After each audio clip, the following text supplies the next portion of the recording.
बहुत सारे लोग इतवार को सबत के तौर पर मानते हैं। बहुत सारी कलीसियाएं ये तालीम देती हैं कि इतवार जो है वो अब सबत है, क्योंकि हफ्ते की जगह खुदा ने इतवार को कर दिया है।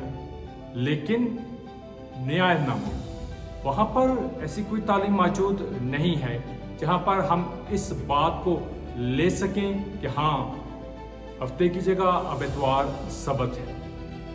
हफ्ते का दिन यहूदियों को दिया गया, बनी इस्राएल को दिया गया, ताकि वो 7वें दिन आराम करें। हमें ये कानून दिया नहीं गया, ना ही ये कानून हम पर लागू होता है। अगर हम शुरू के अयाम में देखें तो कलाम फरमाता है मसीही हफ्ते के पहले दिन जमा होते थे। और वो क्यों जमा होते थे?